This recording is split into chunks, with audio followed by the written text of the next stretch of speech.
एक बार एक ब्राह्मण विप्रचंद हत्या करके फिर उसके प्रायश्चित स्वरूप बहुत से तीर्थों में घूमता फिरता काशी आया। वह मुख से पुकार कर कहता था, राम राम, मैं हत्यारा हूँ, मुझे भिक्षा दीजिए। गोस्वामी श्री तुलसीदास जी ने उसके मुख से अति सुंदर भगवान नाम सुनकर उसे अपने निवास स्थान में बुला लिया और उसे अपनी पंक्ति में बैठाकर भगवत प्रसाद पवाया, उसे शुद्ध कर लिया।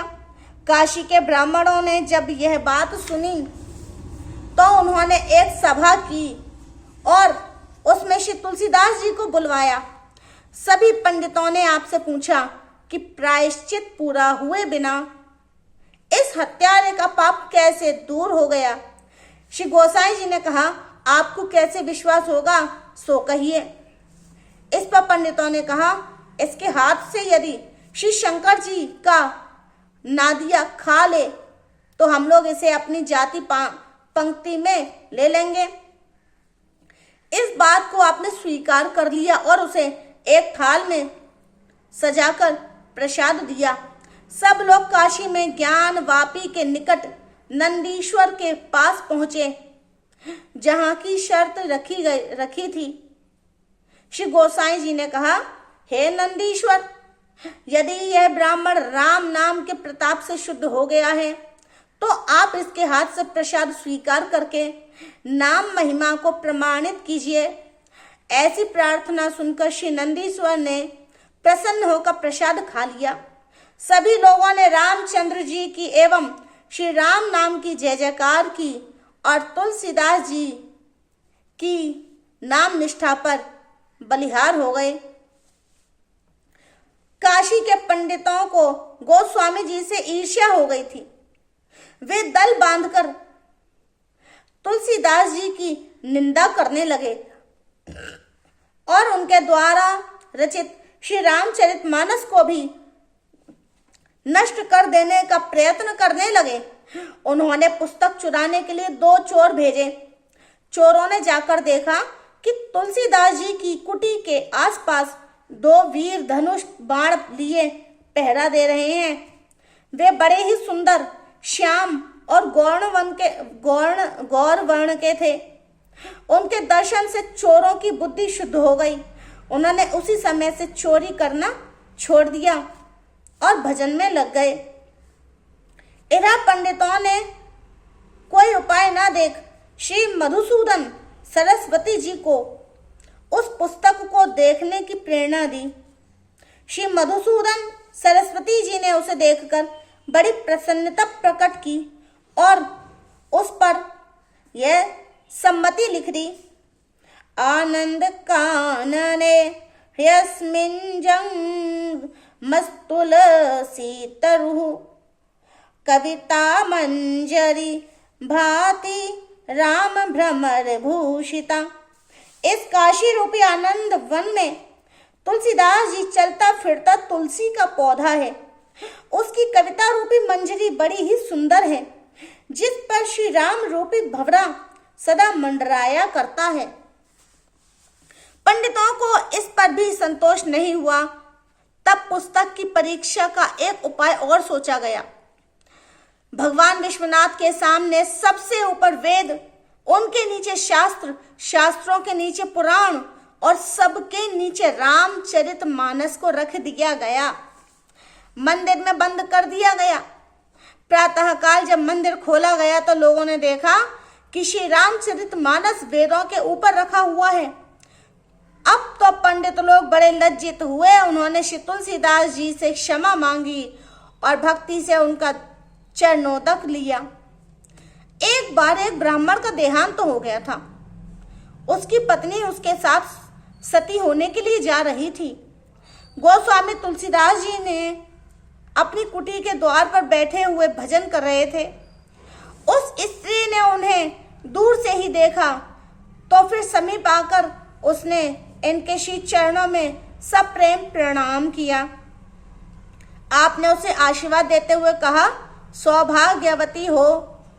उसने कहा, महाराज जी, मेरे पति का स्वर्गवास हो गया है और मैं सती होने के लिए ही शमशान घाट पर जा रही हूँ, तब इस आशीर्वाद का क्या अर्थ होगा?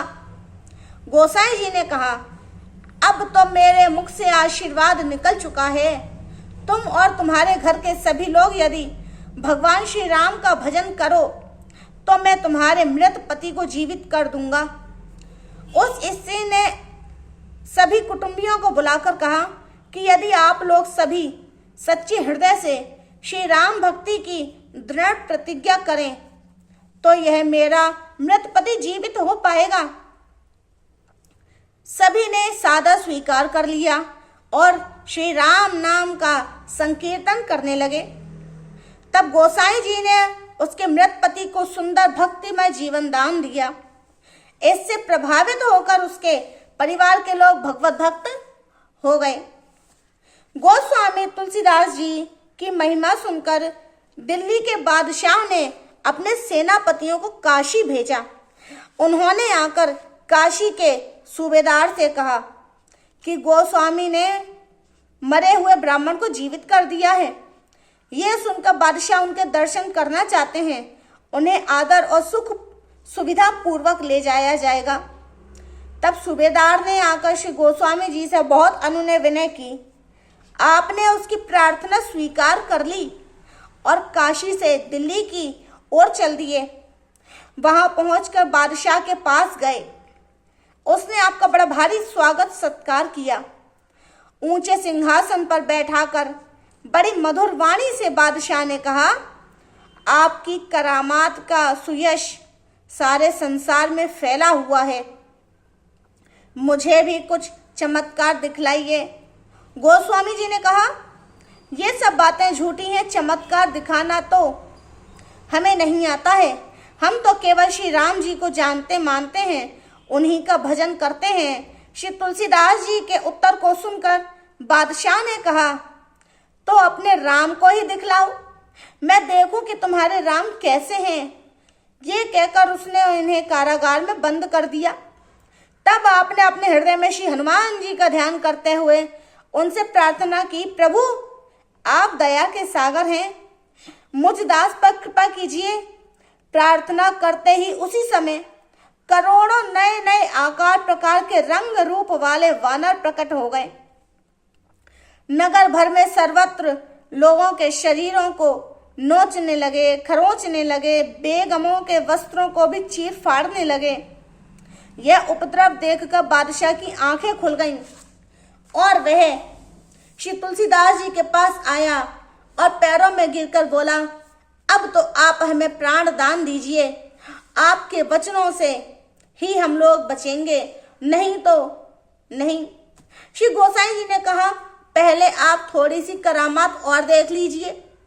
आपकी बात सुनकर बादशाह अति ही लज्जित हुआ।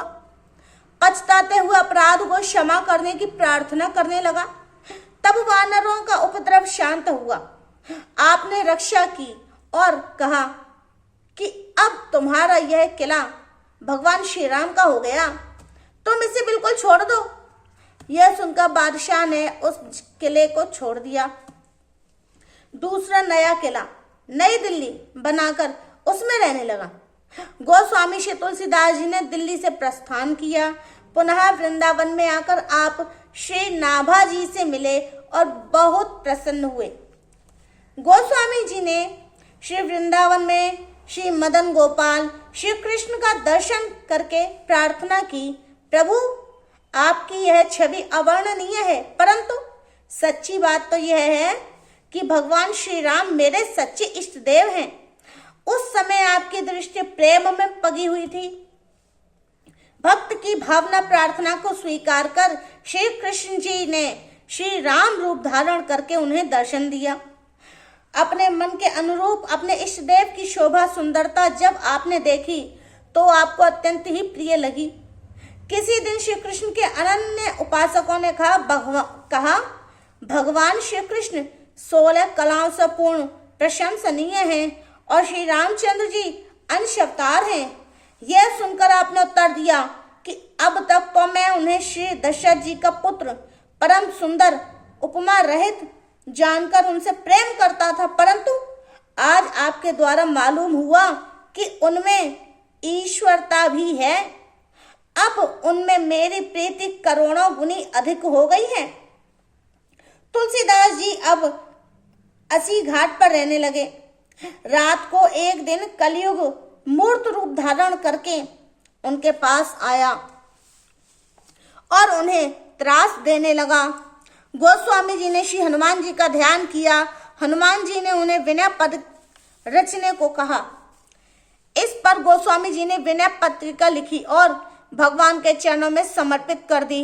श्री राम ने उस पर अपने हस्ताक्षर कर दिए और श्री तुलसीदास जी को निर्भय कर दिया। श्रावण कृष्ण तृतीया शनिवार को अस्सी घाट पर गोस्वामी जी ने राम राम कहते हुए अपना शरीर परित्याग किया।